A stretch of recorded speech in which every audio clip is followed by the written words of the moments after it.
the things that I've found interesting over the years, being being a spiritual teacher and being a spiritual practitioner, is there was a certain point where when Csikszentmihalyi's work around flow came out and became popularized, there were a lot of people saying, "Oh, wow, flow states, which any of us can experience at any time, and at particular times, like athletic things, or you mentioned, in dramatic circumstances, or in group participation, collectives, in artistic work.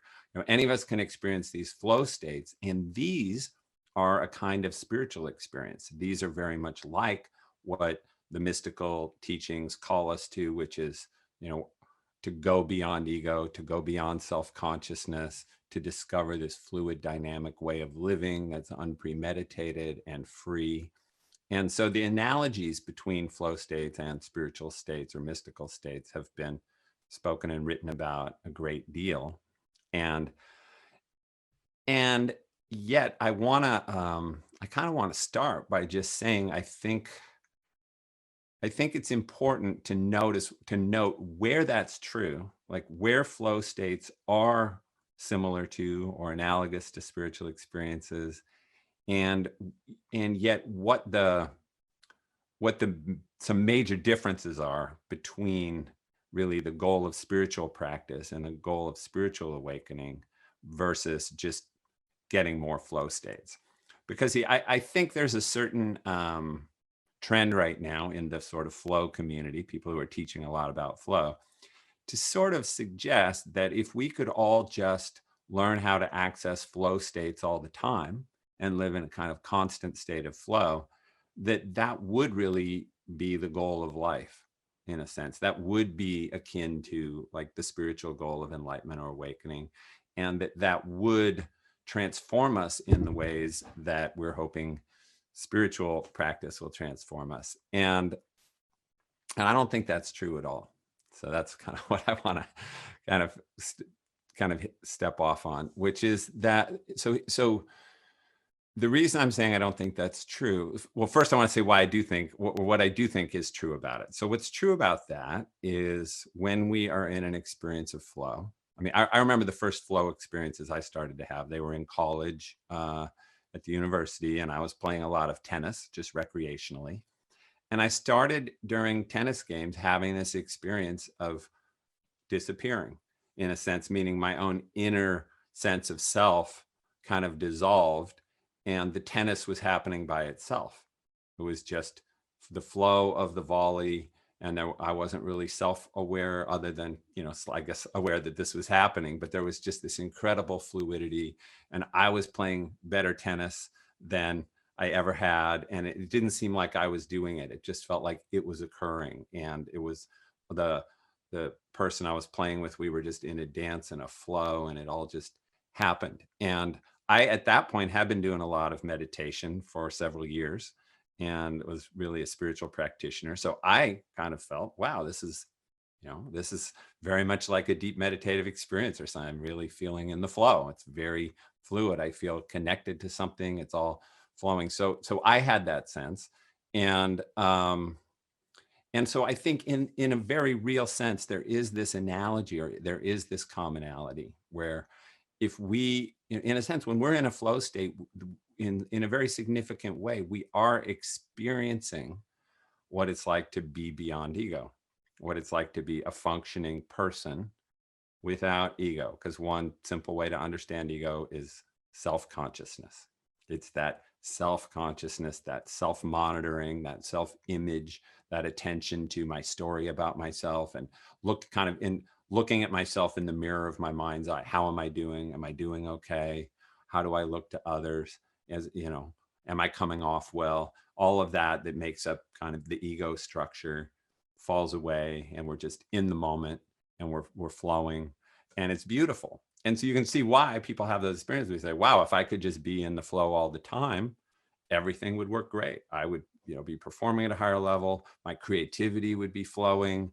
My spontaneous response to things without fear and self-consciousness would be there. And we have those experiences, those who are lucky enough to have flow experiences, and we feel wow, this is kind of the holy grail of life. If only we could all do this all the time, we would be at our optimal human functioning. And so in a way, that's true. In the way I just described, it's kind of true. But when we talk about spiritual transformation, I just want to invite us all, because I think those of us, most people tuning into this event are coming from some kind of spiritual path. And I think part of our spiritual impulse really resonates with what I just said and says, yeah, that's what I'm looking for. I'm looking for that flow. I'm looking for that freedom. I'm looking for that being unbroken out of the prison of my ego consciousness and self-doubt and self-image. And I just want to be flowing with life. That feels like what I'm after. But I also want to invite you to just tune into your own, highest spiritual impulse, the highest impulse toward awakening and transformation, toward the sacred, for a moment. And just sense, well, what else is there, though, that we're after? Because, I've worked with tens of thousands of students on the spiritual path, so I have a sense of what people are seeking for, and of what's possible for us human beings on the spiritual path. And if we really look at it, I would suggest that arguably the most significant aspects of spiritual awakening and transformation are not just getting in these fluid, positive, liberating states. Like, maybe I'll come at it a slightly different way. So we talked about what's your own longing, but how about what is it that most impresses you about the saints and the sages and people you perceive to be spiritually awakened or transformed when you think about, truly spiritual beings that you've encountered or read about or been inspired by? What is it that's truly inspiring or compelling about spiritual awakening in human form?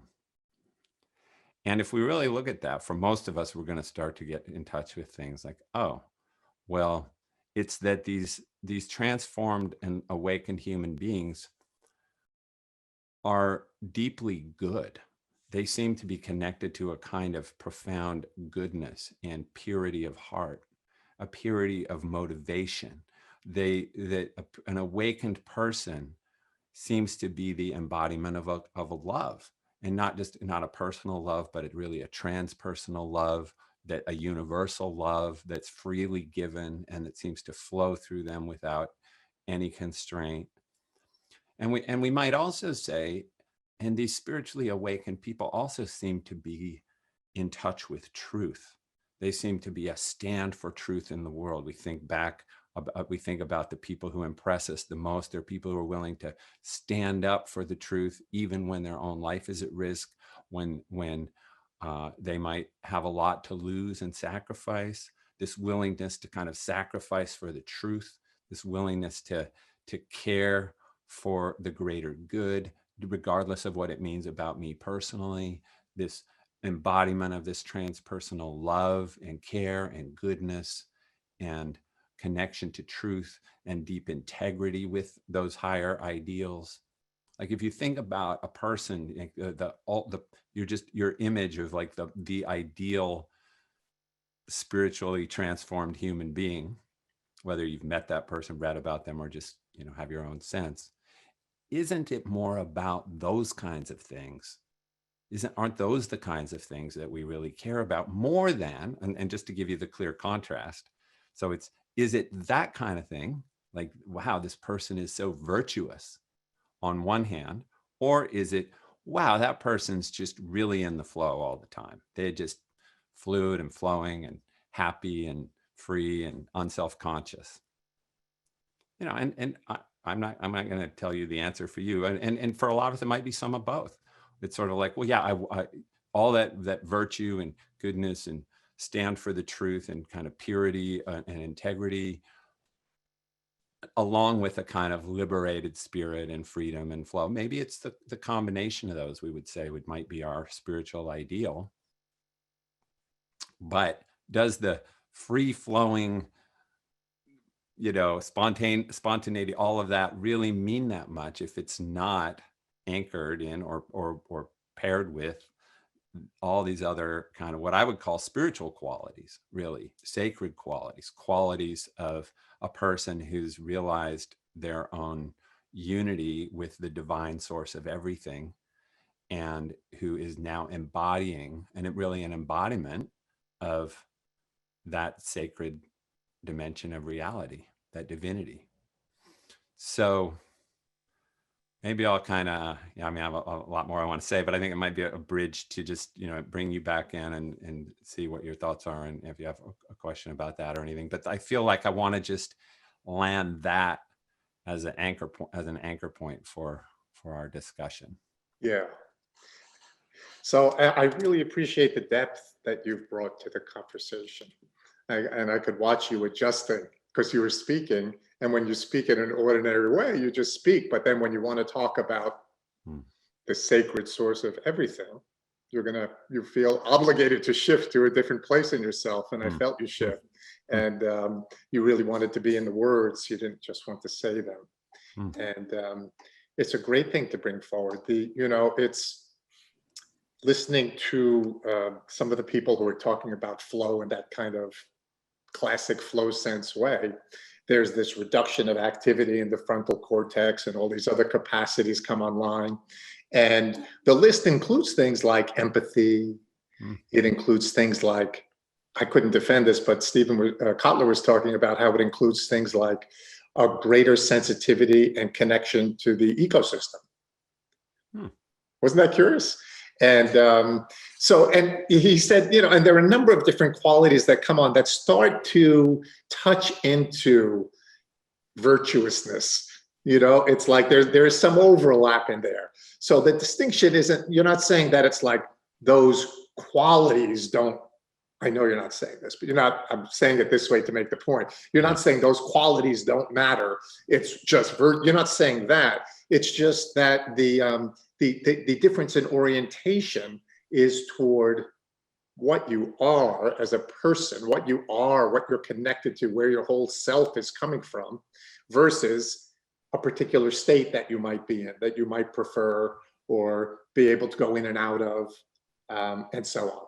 Right? Something like that's well said. I think that's a great point you just made. And but I need to I want to just put a question around. Well, let me just say this: the quote you just gave, or I know you didn't quote him, but you're paraphrasing of Stephen Kotler's point, or I don't know who. Maybe you didn't mention his name, but people who are talking a lot about flow and this idea that there's a kind of ecological consciousness maybe that comes with it, and a kind of more. You didn't say moral, but you said say moral. Empathy and empathy. Definitely, I didn't say moral. Yeah. Okay. Yeah. I'll say moral. So, so we've been talking here a little bit about Mihaly Csikszentmihalyi, who is really the father of flow research, right? He wrote the book. He literally wrote the book on flow way back when, decades ago, and was a psychologist and researcher who really devoted his life to understanding flow. And he shared an interesting story once, which was he said he was teaching, because he didn't just write popular books and speak about it. He taught at a university, and he was teaching a course on flow experiences and flow states and what they are. And he had his student going through it, and they went away on, I think it was spring break or winter break, one of their breaks.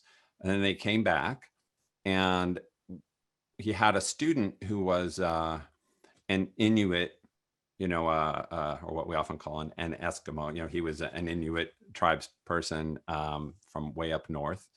And he came back to class, and Csikszentmihalyi, kind of asked class about their break. And he said he was just brimming over, wanting to share his story. And he said, now I know what you've been talking about. I had the experience that you've been talking about, this flow experience. It was the most amazing thing. He said, you know, all the men in our tribe went out on the annual seal hunt together. And we were clubbing the little white furry baby harp seals, and we were clubbing them to death all day. And I just had the most incredible experience of this flow where I just lost touch with myself, and I was just in the flow and just killing one seal after another. And Csikszentmihalyi, I was kind of mortified hearing this, because he was realizing that, of course, his own kind of moral sense and sensibilities, the way he wasn't quite, it wouldn't have tended to have included, he probably wouldn't have put that on his list of things likely to evoke flow experiences. Let's put it that way. Yeah. And I'm guessing most of us on this, conference probably wouldn't either. And what I thought his story pointed to, because again, I'm not making a moral judgment about a tribe that kills seals for their pelts and that's how they stay warm and how they eat, right? That's for them in their moral context. That's, naturally what they do. For us, I think what I think it challenges a little bit, though, is the idea that flow carries any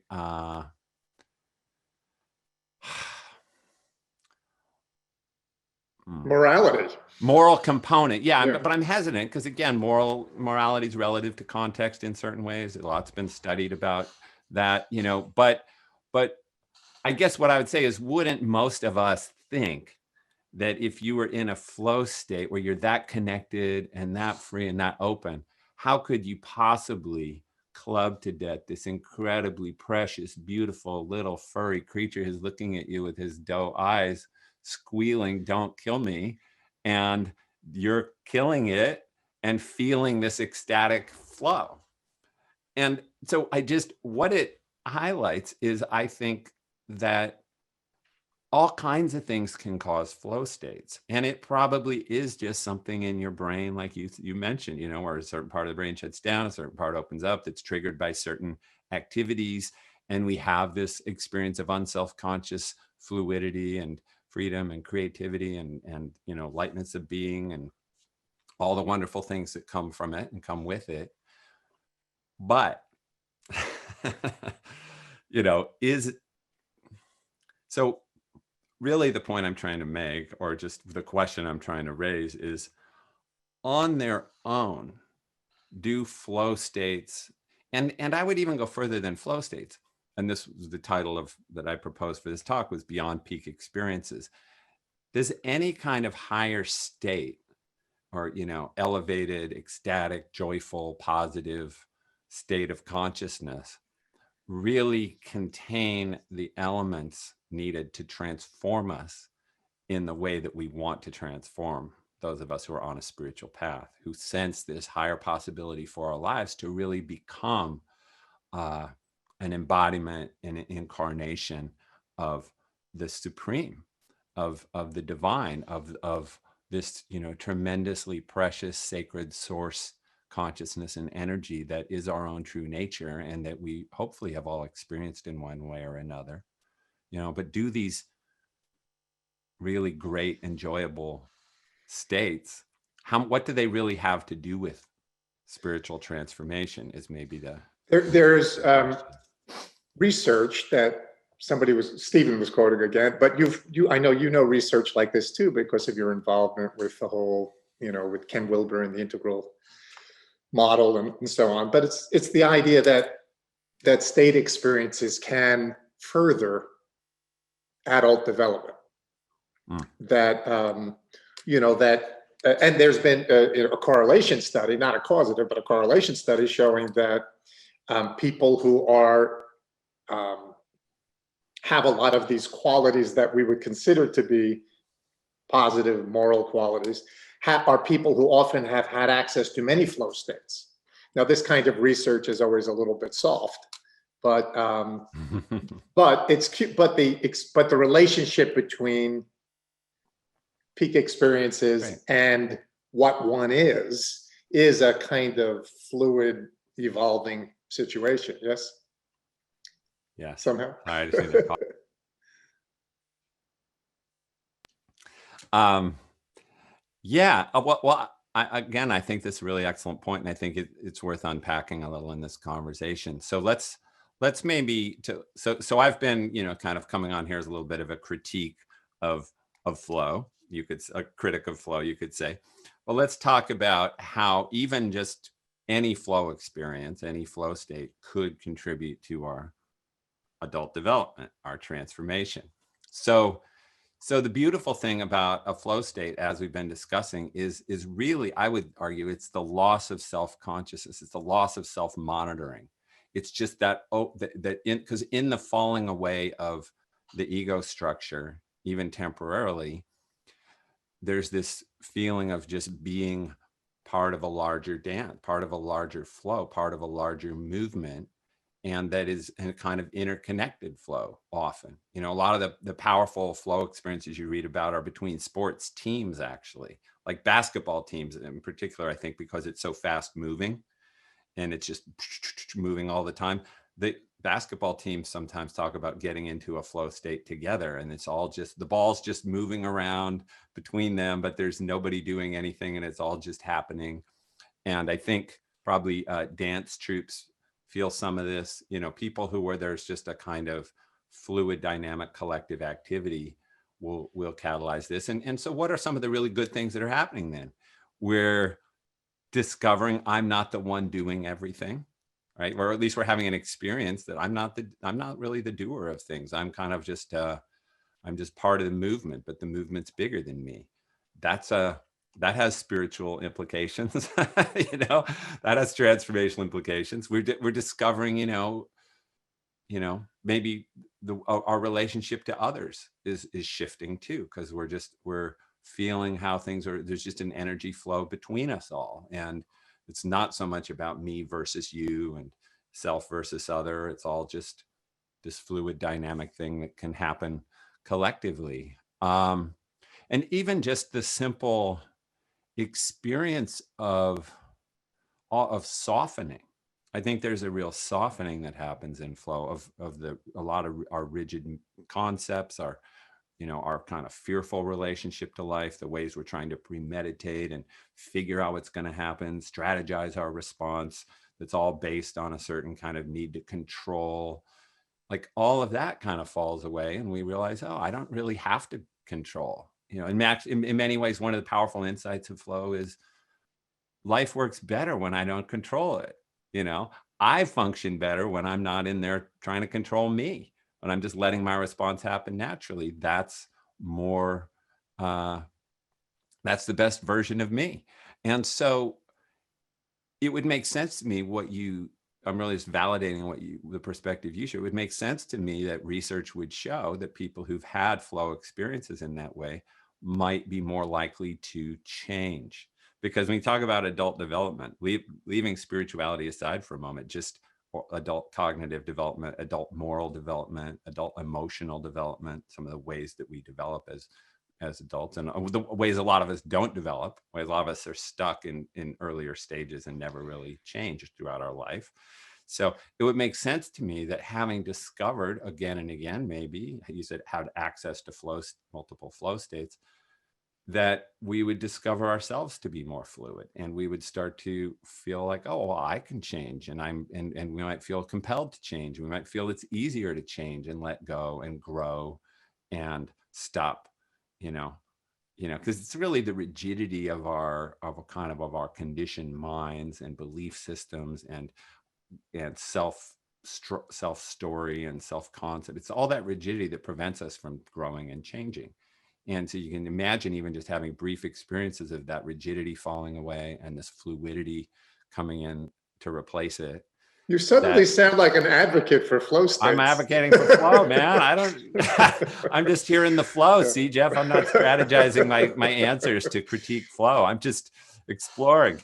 Yeah. Yeah. So in all those ways, I think we could say it would contribute.